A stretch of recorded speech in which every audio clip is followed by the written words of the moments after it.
अस्सलाम वालेकुम व्यूअर्स, मैं हूं समीना पाशा। उम्मीद है आप लोग खैरियत से होंगे।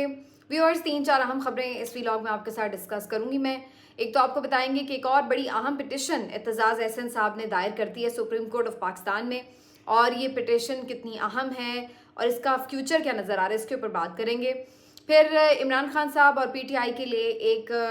मैं तो समझती हूँ कि निस्बतन अच्छी खबर नहीं है, वो ये कि जस्टिस बाबर सत्तार ने ख़ुद को उस बेंच से अलग कर लिया है जो कि इमरान खान साहब की ज़मानतों से मुतल्लिक केस का जो है फ़ैसला करने वाला था, और इस बेंच से उन्होंने क्यों ख़ुद को अलहदा किया, ये एक अहम सवाल है। इसके ऊपर थोड़ी डिटेल आपके साथ शेयर करेंगे, और फिर ये भी बताएंगे कि एक और आजकल पीटीआई के अगेंस्ट नया स्कैंडल आज ब्लास्ट हुआ है जी, और वो ये कि जो सोशल मीडिया है उसके ऊपर उन्होंने बड़ा पैसा खर्च किया, और किस तरह से सोशल मीडिया के ऊपर पैसा खर्च करने के हवाले से एक बड़ा स्कैंडल सामने आया है, वो आपके सामने रखेंगे। ये सब चीज़ें आज के वीलॉग में होंगी। आपसे रिक्वेस्ट है कि चैनल को सब्सक्राइब कर लें अगर अभी तक सब्सक्राइब नहीं किया। पहले एतजाज़ एहसन साहब की एक अहम पिटिशन से बात शुरू करते हैं। एतजाज़ एहसन साहब ने इससे पहले एक बड़ी अहम पिटिशन की, और उस पिटिशन का फैसला भी एतजाज़ एहसन साहब के हक़ में आया। मैं बात कर रही हूँ मिलिट्री ट्रायल्स के ख़िलाफ़ जो उन्होंने पिटिशन दायर की थी, और आप लोग जानते हैं कि अभी चंद दिन पहले ही सुप्रीम कोर्ट ऑफ पाकिस्तान के 5 रुकनी बेंच ने एतजाज़ एहसन साहब की जो दरख्वास्त थी उसको मंजूर करते हुए मिलिट्री ट्रायल्स को कलअदम करार दिया, और बताया कि ये इंसानी हुकूक के ख़िलाफ़ है, लिहाजा कोई मिलिट्री ट्रायल्स की गुंजाइश नहीं है आइनी और कानूनी तौर पर। तो एतजाज़ एहसन साहब ने ये एक बड़ा ज़बरदस्त फैसला किया था कि उन्होंने ये मामला जो था वो सुप्रीम कोर्ट में चैलेंज किया। अब उतना ही एक सेंसिटिव और एक उतना ही अहम मामला है, और वो मामला है मिसिंग पर्सनस का। तो एतजाज़ एहसन साहब ने सुप्रीम कोर्ट ऑफ पाकिस्तान में मिसिंग पर्सनस के हवाले से भी एक रिट पिटिशन दायर कर दी है। और एक तो आप जनरली देखते हैं कि मिसिंग पर्सनस के केस जो है वो इस्लामाबाद हाई कोर्ट और सुप्रीम कोर्ट में चल रहे हैं, जो कि हम नॉर्मली देखते हैं कि बलूचिस्तान से और दीगर इलाकों से जो लापता लोग हैं उनके शहरी अक्सर ही ये पिटिशंस दायर करते हैं। इस्लामाबाद हाई कोर्ट में भी इस सिलसिले में मुख्तलिफ पिटिशंस जो हैं वो ज़ेर समात हैं, जिसको ईमान मज़ारी साहिबा जो हैं वो लीड कर रही हैं। लेकिन जो एतजाज़ एहसन साहब ने पिटिशन दायर की है, ये खालिस्तान जो आजकल के माहौल में हम देख रहे हैं कि सहाफ़ियों को, ब्यूरोक्रेसी को, और इसके साथ साथ जो मुख्तलिफ आप समझ लीजिए कि पॉलिटिशियंस हैं मुख्तलिफ जमातों, बल्कि मुख्तलिफ तो नहीं, खैर एक ही समझ लें, सियासी जमात से ताल्लुक़ रखने वाले जो पॉलिटिशियंस हैं उनको जिस तरह से लापता किया जा रहा है, और लापता करके फिर उसके बाद वो काफ़ी दिन गायब रहने के बाद जिस तरह से आके कुछ ना कुछ फिर मीडिया पे स्टेटमेंट देते हैं, और जिस तरह से वो कुछ आप समझ लीजिए कि ऐसा लगता है कि बाकायदा एक मतलूबा मवाद जो है वो फ्राहम कर रहे हैं। तो इस हवाले से इस सारे मामले को चैलेंज किया है एतजाज़ एहसन साहब ने सुप्रीम कोर्ट ऑफ पाकिस्तान में, और इस दरख्वास्त में उन्होंने ख़ास तौर पर जो हवाले दिए हैं मैं आपको बता देती हूँ। उन्होंने इमरान रियाज खान का भी हवाला दिया है, जो कि एक बहुत प्राइम एग्जाम्पल है कि किस तरह से एक सहाफ़ी को विक्टिमाइज़ किया गया है, और एतजाज़ एहसन साहब ने उसमें ये जिक्र किया है कि किस तरह से कितने लंबे अरसे तक तकरीबन 4.5 महीने तक इमरान रियाज खान को लापता रखा गया, और फिर उनको इस तरह से वापस भेजा गया है कि वो बिल्कुल इस वक्त बोलने से कासिर दिखाई देते हैं। फिर इसी तरह से एतजाज़ एहसन साहब ने इस पिटिशन में हवाला दिया है शेख रशीद अहमद साहब का, इसके साथ साथ जो उस्मान डार साहब हैं उनका भी उन्होंने जिक्र किया है, फिर सदाकत अब्बासी साहब, और इसी तरह से फ़रूक हबीब साहब। ये तमाम वो पॉलिटिशियंस हैं जो कि इससे पहले आपने देखा कि लापता हुए, और फिर वो जब सामने आए तो उन्होंने आकर जो फिर स्टेटमेंट्स दी हैं तो वो भी ऑन रिकॉर्ड हैं। और इसी तरह से अगर ब्यूरोक्रेसी की भी हम बात करें तो इमरान खान साहब के जो साबिक प्रिंसिपल सेक्रेटरी थे आज़म खान साहब, वो भी अचानक से हमने देखा कि लापता हुए, और फिर काफ़ी दिन लापता रहने के बाद तकरीबन 1-1.5 महीना वो लापता रहे, और फिर उसके बाद आकर उन्होंने एक बयान भी साइफर केस के हवाले से इमरान खान के ख़िलाफ़ मुबैना तौर पर रिकॉर्ड करवा दिया। फिर इसी तरह से जो परवेज़ इलाही साहब हैं, उनके जो पंजाब असेंबली के सेक्रेटरी थे उनको भी लापता कर दिया गया, और फिर उसके बाद हमने देखा कि परवेज़ इलाही साहब के ऊपर भी किस तरह से पैदर पे मुकदमात बने, और वो भी अभी तक जेल में हैं। खैर परवेज़ इलाही साहब को तो लापता नहीं किया गया, लेकिन वो जो सेक्रेटरी थे वो पंजाब असेंबली के, उनको ज़रूर लापता रखा गया। तो एतजाज़ एहसन साहब ने जो रिट पिटिशन दायर की उसमें उन्होंने ये तमाम जो वाक़यात हैं उनका हवाला दिया है, और इसके हवाले से उन्होंने कहा है कि बिल्कुल इस पर दादरसी होनी चाहिए कि मज़ीद किसी को भी इस तरह से लापता ना किया जाए, जो लोग लापता हैं उन्हें बाजियाब किया जाए। اور इस बात को इन्वेस्टिगेट किया जाए कि ये लापता करवाने वाले कौन हैं और किन मकासद के लिए ये लोगों को लापता करवा रहे हैं। और फिर उसके बाद जब वो लोग सामने आते हैं तो वो फिर कुछ ना कुछ ऐसा बयान देते हैं जो कि इमरान खान या एक मखसूस जमात के ख़िलाफ़ ही जा रहा होता है। तो ये सारा उन्होंने जो है, ये एक बहुत इम्पॉर्टेंट पिटिशन है, बड़ी सेंसिटिव भी है। उसकी वजह यह है कि आपको मालूम है कि पाकिस्तान में जो नामालूम अफराद हैं, जो अनदेखे हाथ हैं, वो कितने पावरफुल हैं। और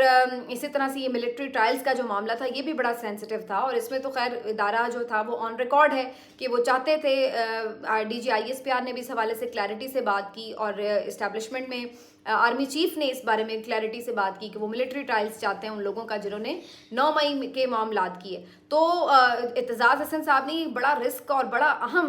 जो था ये फैसला किया इसको चैलेंज करने के लिए, और फिर उन्होंने इस मुकदमे में देखा आपने कि फ़तह भी हासिल की। तो अब ये भी उसी तरह एक बड़ा सेंसिटिव मामला है, क्योंकि हम पीछे कई दिनों से ये, बल्कि कई महीनों से ये प्रैक्टिस देख रहे हैं कि किस तरह से लापता हुआ जा रहा है। सवाल ये पैदा होता है कि क्या सुप्रीम कोर्ट ऑफ पाकिस्तान मौजूदा हालात में इस काबिल है, और इसमें क्या इतने दबंग जज मौजूद हैं, क्या इतने बहादुर और दलेर जज मौजूद हैं जो कि इस रिट पिटिशन को सुनेंगे, और क्या अगर ये समाअत के लिए फिक्स हो भी जाए तो क्या इससे जो मुतल्लिका लोग हैं क्या उन्हें सुप्रीम कोर्ट के कटहरे में खड़ा किया जा सकेगा। ये एक बहुत अहम सवाल है। मैं बहुत ज़्यादा मासरत के साथ लेकिन बहुत पुरुमीद नहीं हूँ इस पिटिशन को लेकर के। इस तरह की पिटिशंस पर आप कह सकते हैं कि सुप्रीम कोर्ट ऑफ पाकिस्तान के जजेस के भी पर जलते हैं, और बड़ा मुश्किल है कि ये समाअत के लिए फ़िक्स हो। और अगर ये फ़िक्स हो भी गई तो मुझे नहीं लगता है कि इसमें बहुत तेज़ी से कोई फ़ैसला आएगा, और अगर आया भी तो मुझे नहीं लगता है कि जो आप अगर एक्सपेक्ट करें कि जनाब बड़े कोई ताकतवर इदारों के लोगों को कटहरों में खड़ा कर दिया जाएगा, तो मुझे ये माजरत के साथ पाकिस्तान में होता नज़र नहीं आ रहा है। तो बहरहाल एतजाज़ हसन साहब की एक अच्छी काविश है, बिल्कुल आइन और कानून के मुताबिक काविश है, क्योंकि इंसानी हुकूक की हर तरह से हिफाजत को यकीनी बनाना आइन इस बात की हमें गारंटी देता है। लेकिन इस वक्त तो खैर पाकिस्तान में वैसे ही आइन मुअत्तल है, तो लिहाजा एतजाज़ हसन साहब ने एक बड़ी अहम पिटिशन तो फाइल की है। लेट्स सी कि जो बड़े चैम्पियन बनते थे इंसानी हुकूक के मौजूदा चीफ जस्टिस काजी फ़ाइज़ ईसा साहब, तो देखते हैं अब कि वो क्या इस पिटिशन को एंटरटेन करते हैं। और यही काजी फ़ाइज़ ईसा साहब जो कि इदारों को उनके दायरा इख्तियार में रहने का सबक देते हैं। आपने धरना केस, जो फैज़ाबाद धरना केस था, उसमें तो ये काजी फ़ाइज़ साहब का रिटन फैसला है कि जिसमें उन्होंने कहा कि कोई इदारों को इस बात की इजाज़त नहीं आइन देता कि वो आके सियासी मामलात में मुदाखलत करें, वो अपना काम करें सिर्फ। तो अब देखते हैं कि काजी फ़ाइज़ साहब जो उस वक्त बड़े दबंग हुआ करते थे, क्या अब भी वो इतनी बहादुरी दिखाते हैं और ये केस एंटरटेन करेंगे, और अगर करेंगे तो फिर कैसा बेंच बनता है। तो बहुत कुछ है इसमें जी देखने वाला कि आइंदा आने वाले दिनों में इस पर क्या होता है। दूसरा जी अहम मामला जो है वो है इमरान खान साहब की आज के मुकदमात में सुनवाई के हवाले से। इमरान खान साहब का एक अहम मुकदमा जो आज सुनना जा रहा था वो था जस्टिस बाबर सत्तार और chief justice Islamabad high court Aamir Farooq साहब के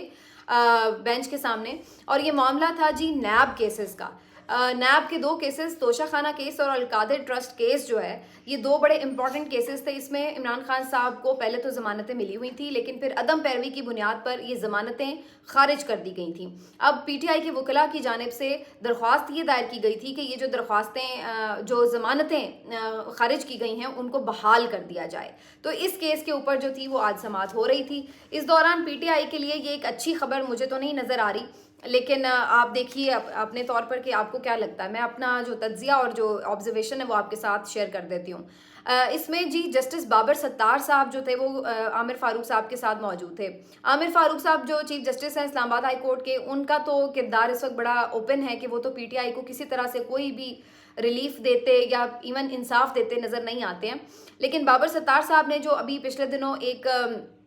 फैसला किया था शहरयार आफरीदी साहब के केस में और शानदाना गुलजार साहिबा के केस में, तो वो बड़ा दबंग फैसला था। और उन्होंने ना सिर्फ उनकी रिहाई को यकीनी बनाया बल्कि उन लोगों को भी लाइन हाजिर कर दिया जिन्होंने उन्हें अदालत के अहकामात के बावजूद बार बार गिरफ्तार किया। तो जस्टिस बाबर सत्तार की उस वक्त बड़ी इस पर पजीराई हुई थी। जस्टिस बाबर सत्तार का इस केस में, इस बेंच में होना बहुत हौसला अफजा था PTI वालों के लिए कि अगर आमिर फारूक साहब की तरफ से कुछ कोशिश भी की जाएगी कि वो ना रिलीफ मतलूबा दे सकें PTI को, तो बाबर सत्तार साहब उसमें मौजूद हैं। वो यकीनन इसमें कोई आइन और कानून की बात करते हुए कोई बेहतर फैसला कर सकेंगे। लेकिन आज अनफॉर्चुनेटली बाबर सत्तार साहब जब इस केस की समाअत कर रहे थे तो इस दौरान जब ये आर्ग्यूमेंट आया सामने कि भाई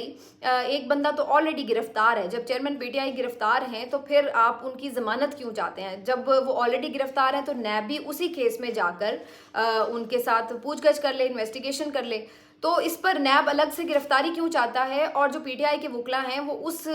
मुमकिना गिरफ्तारी से बचने के लिए अबूरी ज़मानत क्यों चाहते हैं? तो बाबर सत्तार साहब का इस पे जो रिमार्क्स थे वो आपके साथ मैं शेयर कर देती हूँ। उन्होंने कहा कि मेरा मौक़िफ़ ये कि एक शख्स अगर गिरफ्तार है तो दीगर मुकदमात में भी उसे गिरफ्तार करार दिया जाएगा। और फिर उसके बाद इसी बात के ऊपर उन्होंने कहा कि चूँकि दूसरे बेंचेस ने इसके उनकी ज़मानतें बहाल की भी हैं इमरान खान साहब की, तो उन्होंने कहा कि ठीक है फिर जिस बेंच ने उनकी ज़मानतें बहाल की आप ये मामला भी उन्हीं के पास ले जाएं क्योंकि मेरा मौक़िफ़ इससे मुख्तलिफ है। और ये कहते हुए जस्टिस बाबर सत्तार बेंच से उठ गए और यूँ ये डिविजनल बेंच टूट गया। अब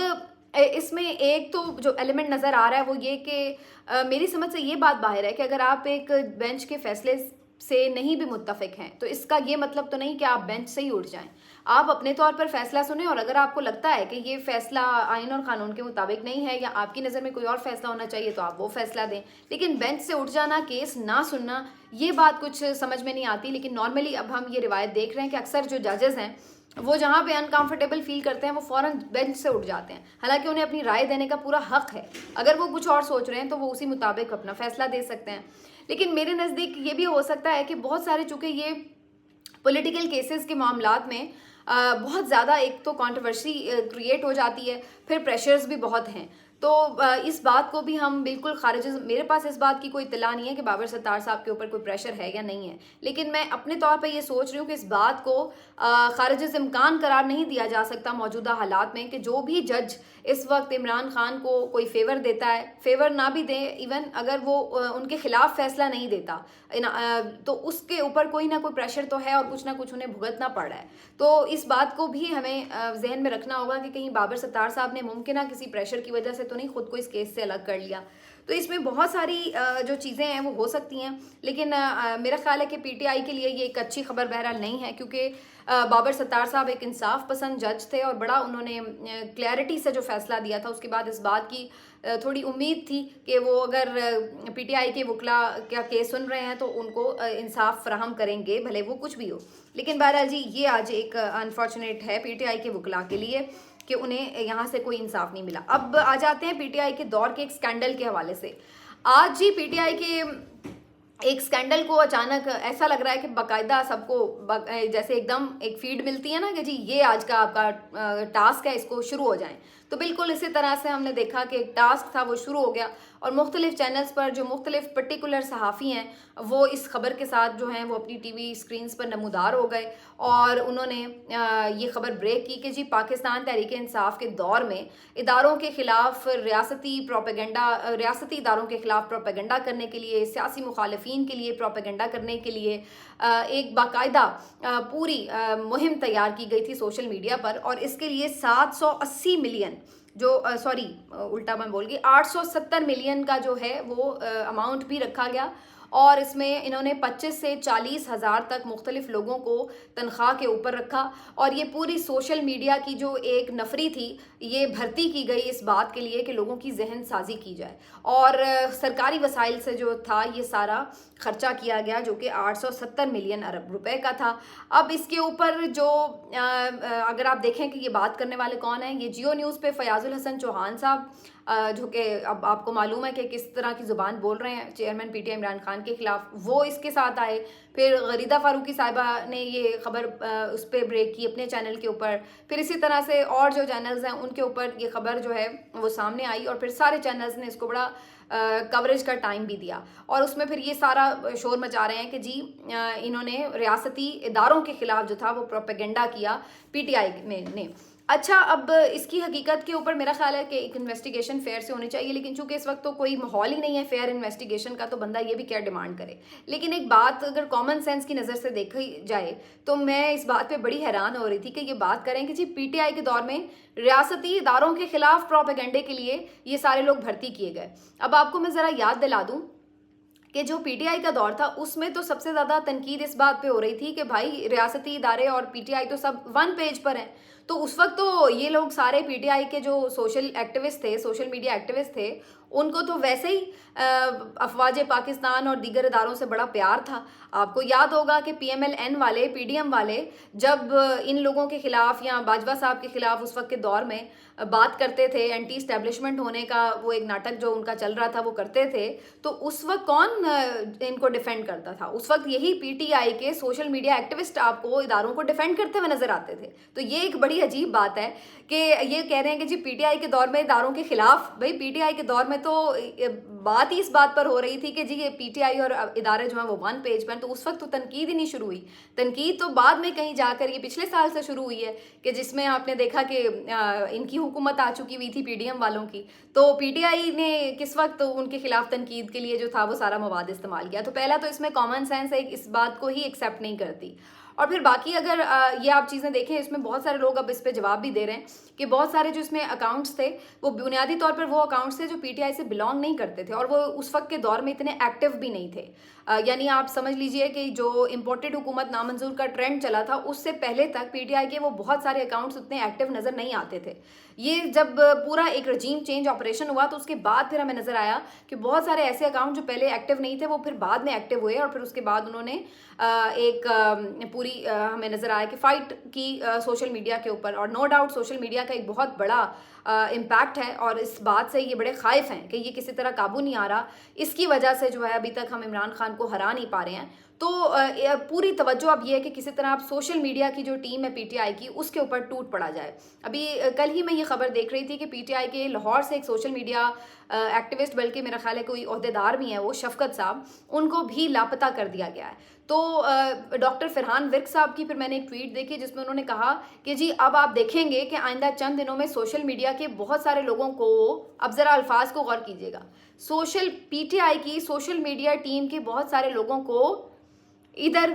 استحکام پاکستان پارٹی میں شامل کروایا جائے گا.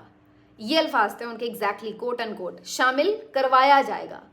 یعنی آپ کو پہلے سے کیسے پتا کہ بھائی یہ شامل ہونے والے ہیں؟ دیٹ مینس کہ ایک پلان بن چکا ہے کہ اب جو اگلا کریک ڈاؤن ہے وہ پی ٹی آئی کی سوشل میڈیا ٹیم کے اوپر ہے. اور پھر ان میں آپ دیکھیں گے کہ بہت سارے عہدیداروں کو لاپتہ کر کے, جس طرح ابھی آپ نے دیکھا نا کہ جو مین لیڈرز ہیں ان کو لاپتہ کروا کے بیانات دلوائے گئے, اسی طرح سے اسی پیٹرن پر سوشل میڈیا ایکٹیوسٹ کے لوگوں کو لاپتہ کر کے یا زور زبردستی کر کے پریشر ڈال کے ان کو, ایک تو یہ کہ ان کے اکاؤنٹ ڈی ایکٹیو کروائے جائیں گے, اور اگر ضرورت پڑی تو پھر ان کو پی ٹی آئی کے خلاف ہی الٹا اگینسٹ استعمال کرنے کی کوشش بھی کی جائے گی. تو یہ ایک پلان بڑا واضح نظر آ رہا ہے کہ سوشل میڈیا کی طاقت سے یہ لوگ واقف ہیں, اور انہیں معلوم ہے کہ اس وجہ سے ابھی تک یہ عمران خان کو اور ان کے فائٹرز کو شکست نہیں دے سکے. تو اب اس محاذ کے لیے انہوں نے یہ پورا ایک پلان جو ہے وہ تیار کیا ہوا ہے. دیکھنا یہ ہے کہ اس پلان میں یہ کس حد تک کامیاب ہوتے ہیں. اور اس کا پہلا جو ایک آج ہمیں ایلیمنٹ نظر آ رہا ہے وہ یہ کہ سوشل میڈیا کے جو یہ ڈیفرنٹ اکاؤنٹس ہیں ان کے اوپر ہلہ بولنے کے لیے انہوں نے یہ ایک سکینڈل جو ہے وہ مارکیٹ میں لانچ کر دیا ہے. تو دیکھتے ہیں اب اس کا کیسے مقابلہ کرتی ہے جی پاکستان تحریک انصاف کی جو سوشل میڈیا ٹیم ہے. لیکن بہرحال ابھی تک تو ہم نے یہ دیکھا ہے کہ کوئی بھی بیانیہ ان کے اگینسٹ بنایا گیا تو اس سوشل میڈیا کی ٹیم نے اڑا کے رکھ دیا ہے چند گھنٹوں کے اندر. تو یہی ان کو اصل میں جو بات ہے وہ اس وقت کھل رہی ہے. اب پی ایم ایل این کی جو ٹیم ہے وہ بھی سوشل میڈیا پہ بڑی ایکٹیو نظر آ رہی ہے, جس میں لیگی صحافی بھی بڑے پیش ہیں جو کہ بڑا آج کل ایک پورٹری کر رہے ہیں, امیج بنا رہے ہیں نواز شریف صاحب کا. تو وہ بھی بڑا انٹرسٹنگ ایک پورا میں نے تیار کیا ہوا ہے, ایک سمجھ لیجئے پورا ایک ریسرچ, وہ میں آپ کے ساتھ اگلے ویلاگ میں شیئر کروں گی. ابھی کے لیے اتنا ہی, ملتے ہیں اگلے ویلاگ میں. اپنا خیال رکھیے, اللہ حافظ.